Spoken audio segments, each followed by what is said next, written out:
So first of all, waterproof everything. Everything you get, your boots, your purse, your jacket, waterproof, absolutely everything. Your coat, I took a huge coat, which is not really needed most of the year. Just kind of like a rain jacket that's warm on the inside works because it's just pouring rain. It doesn't get cold. It doesn't really snow in Washington, or at least in this area. Don't stress about everything and just don't try to, yes, aim for perfectness, but just don't try to be perfect all the time because we do mess up and it's hard to accept that. Sometimes we make mistakes and we're only, teenagers most of the time, and it's okay to learn as we go. Love your companion. Just make them your best friend because when it comes to emotional wellness there, it's hard because it is rainy and it is cloudy all the time, and sometimes it gets kind of blue. Just love your companion so much that you're aware of their needs and they're aware of yours, and that you can openly talk to them about anything because they are the one person who's there all the time. And I know sometimes it's hard to get along with girls, but just know that we're all going through the same thing, and so having them there will make everything better if you let them in and open your heart to them. Your packet says bring only like a few wardrobes, but I would say it's okay to bring more clothes because you do get wet a lot, and so sometimes if you have time, you change a lot during the day. Let's see, street smart. You get catcalled a lot as a sister missionary, and you'll be walking down the street and someone just always has to mention something. And so just remember that you have your tag on, and sometimes they don't know what it means, but you can always remind them what it means. And so we've gotten in situations where it's dark outside and it's only 6 p.m. and there's like a group of guys and they're always like, hey, come over here. And your first instinct as a missionary is like, yes, I get to go preach the gospel to them. And yeah, that's amazing. But sometimes it's safer to just get a pass-along card or just get their contact information if they really want to know, and then pass it off to the elders, because the elders are always your best bet with guys. A lot of people offer you to drink. Oh, it's kind of cold. Do you want a beer?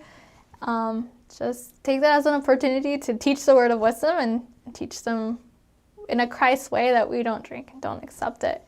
And again, just pass it off to the elders if they really do want to learn. Always stay with your companion and stay in the lit areas because there's a lot of darkness because of the forest. And so I think just use your common sense in situations where you just don't feel safe, and really pray to have the Spirit guide you on that particular area. And don't be afraid to pull over or stop walking or get off your bike and pray in the middle of the street to know if you should be there or not. I would say just have fun.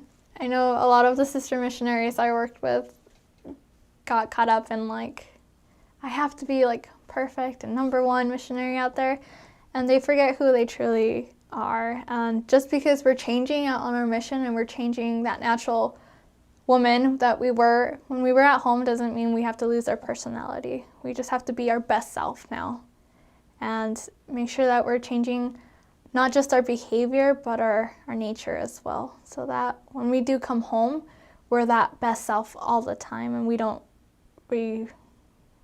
go back to who we used to be before.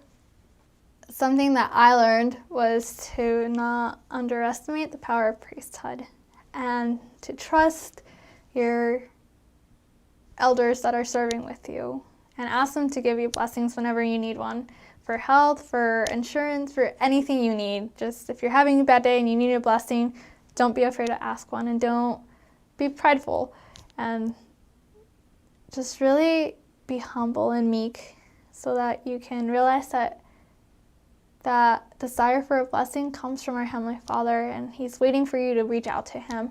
And so through your priesthood leaders, you can always receive one, and your district leader, they're there for you.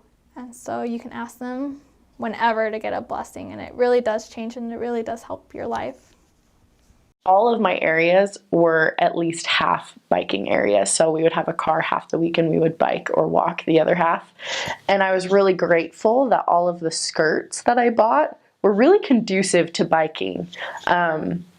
Because there are definitely skirts that are definitely modest and mission appropriate, but that are really hard to bike in. And so you're constantly like tugging at it and trying to like cover. And so I would say buy skirts that are a little more flowy and go a little bit longer. It's like, I know they only have to go right past your knee, but if they go just a couple inches longer, you'll be so much happier when you're sitting down and when you're biking.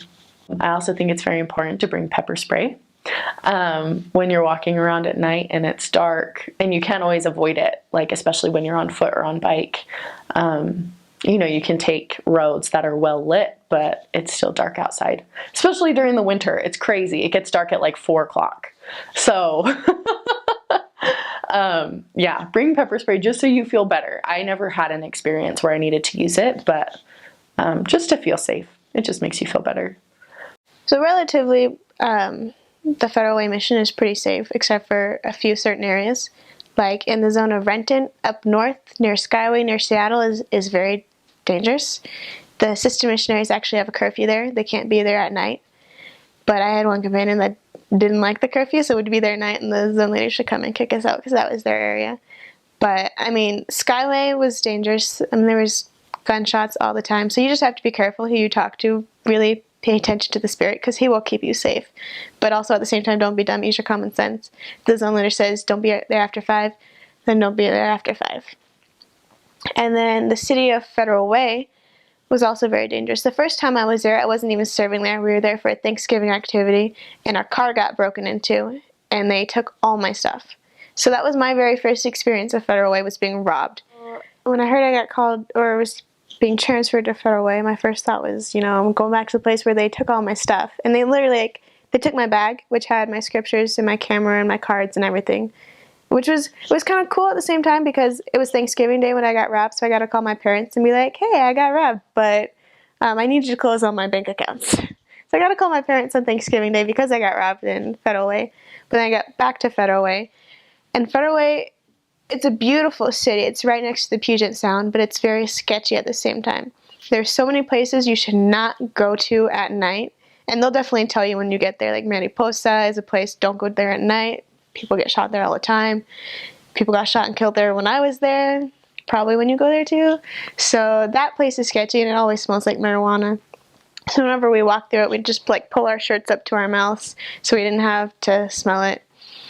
But I mean, Federal Way is just sketchy altogether, because it's like a rundown city, and the police are always out there. And you always are running into people that have tattoos everywhere. And so my companion and we asked an old gang member that was now a member of the church, like, tell us about tattoos, like how to read tattoos and stuff, so that when we're talking to people, we know who are more dangerous than other people. So he gave us the whole rundown, like, if you have spider webs on one elbow, it's 10 years in jail. But if you have them on the other one, that means 20 years in jail.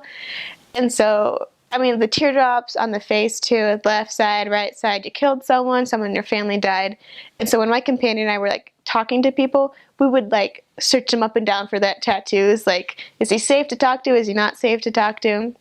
Because Federal Way it's a big drug city too, so it was very sketchy. And the companion that I was with, she was easily scared of anything.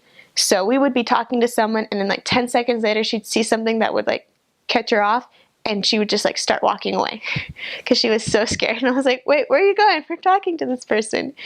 But I mean, it was a sketchy place. You could get in trouble very easily. I mean, we'd had people come up to us, be like, hey, can I borrow your phone? And we felt bad because we'd have to say no, because we didn't know if they were calling to like get their drugs, or if they were just going to run away with our phone. I mean, you can walk around Federal Way, the city of Federal Way, because I mean, you can walk anywhere there. Everything's within walking distance. But at night, it's a lot more sketchy. And so you have to be careful where you're going. There's an A-line bus that goes straight up and down through Federal Way. That is very easy to take. You can go anywhere through there. And it's a great place to talk to people contacting on the bus. Because as a Spanish-speaking missionary, especially a female, you get a car in every area. Well, when it was like that when I was there. And so it's very easy just to drive to all your places and not talk to anyone. But, I mean, you're commanded to preach the gospel to everyone. So sometimes you got to get out of your car and walk around and talk to people. And so the A-Line bus is a great way to do that because it'll take you up and down Federal Way. It'll take you anywhere, really. It's a lot harder to dress as a sister missionary than it is an elder, because you just put on your suit, put on your tie, and you're good to go. But sister missionaries, it's a lot harder shopping for it too. I would suggest going to like the Goodwill or the DI, because the things are cheap. I mean, they're not as fashionable, but honestly, you're a sister missionary. As long as you look the part and are clean and orderly and are representing Jesus Christ, you're okay. You're not there to represent yourself. You're not there to represent your own fashion style.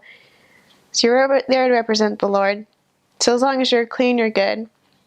It says skirts should go to the knee, cover your knee when you're sitting and standing, but honestly, the skirts are a whole lot better if they're like those unflattering like A-line skirts that go like mid-calf, because they're so much more comfortable and you don't have to worry about anything. You can just go about your day. I mean, we had a couple pencil skirts that we would wear a couple times, but then you're worrying about what's visible when you're sitting. It's hard to get in and out of the car. You can't chase people down the street, because you will chase people down the street, you know, if you're doing the missionary work right. You will run after people. It's hard to do that in a skirt. That's tighter, but if you have those beautiful A-line skirts, it's a lot easier. In Washington, you're going to want a raincoat. My companions and I would wear these long black trench coats, and we looked pretty creepy, but they were the best things ever because they kept you warm and they kept you dry because it rains a lot. Also, waterproof shoes are a great thing to wear. I didn't bring any. I wish I had. But in Washington, the Washington Federal Way Mission, your rain boots have to be like a plain, solid, neutral color, like black or gray. So don't get fancy because you can't wear them. You also can't wear cowboy boots. I tried that. But buy cheap clothes because they're going to get ruined fast. Don't bring anything on your mission that you actually want to wear afterwards, because it's not going to last that long. About halfway through your mission, you're going to go shopping and buy a bunch of new ugly clothes. And so that's all you're going to have when you go home. That's all I currently have right now, just a bunch of ugly missionary clothes. But you don't want that many clothes too, because you have to pack up everything in 3 suitcases. And honestly, mission's not about what you're wearing. It's about what you're teaching and the message that you bring. So don't worry, as long as, you know, everything's covered and you're clean and you're orderly and you're pretty. But, you can be as frumpy as you like. No one really cares. Sometimes I was dressed like an old mom from the 90s. They said I looks like I was from, not Eager Beaver, that one TV show. I don't remember anymore. But that's about it. Well, if you're going to Yakima, you don't need to worry about rain. It does not rain there very often. It's really dry.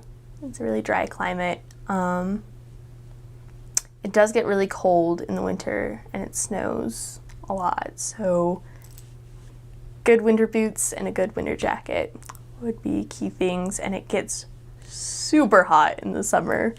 Like last summer, it was about 115 degrees up there.